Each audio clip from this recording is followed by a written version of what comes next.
Magandang araw sa inyong lahat. Meron tayo ditong isda ngayon. Ito.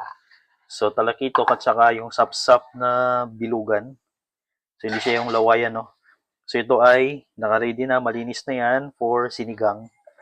Ulam ngayong umaga, tanghali, at kung papalarin, makakalusot hanggang gabi. Okay, so mayroon na siyang gulay. Dadagdagan pa yan ng malunggay. Yan ito yung sobra, no? So, nakikita nyo, nilagyan ko ng asin. Hindi ko na biniyak at tinanggalan ng bituka, okay naman yan. So, hindi ko na siya binabad sa asin or sa tubig na may asin kasi matagal pa. So, ang gagawin ko dito, dadalhin ko sa labas at ibibilad ko, no? Para gawing tuyo, no? Masarap to kapag prito. So, hindi ko na siya binabad sa tubig na may asin. So, buo-buo pa yung asin, nakikita nyo yan, no? Okay? So, hinahabol ko kasi yung init ng araw.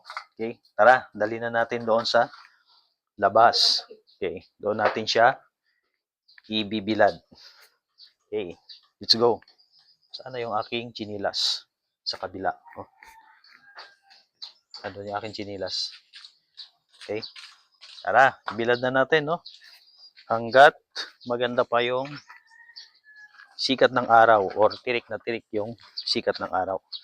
So, dito natin yan ibibilad sa taas ng sasakyan. Okay. Let's go. So, ang gagawin ko, dito lang yan, no? Yan ko lang ilalagay. Tapos, isa-isahin ko lang paglagay. Ganon. Yan. So, yan. Tapos, ito. Kunti lang naman ito, no? Kasya na to. Goods na yan. Tapos, mamaya, i-double check natin to kung okay na siya. Para balik ka rin. Meron pa ba? Ano yata? Last na. O, i-arrange natin ng mabuti. Yan. Alright. Okay. So, nakikita nyo, wala na. And, ito na siya. No? Okay. So, dito kasi sa top ng sasakyan ay mainit. Kaya, natitiyak ko na magiging, magiging tuyo. No? Matutuyo yan siya. Okay. Kunin na natin ito. Tapos, gilid lang natin ito. Okay, dyan lang muna. Then, kuha tayo ng ito lang, no? Dahon ng tanglad. Yung dulo-dulo lang, no? Ito lang. Yan.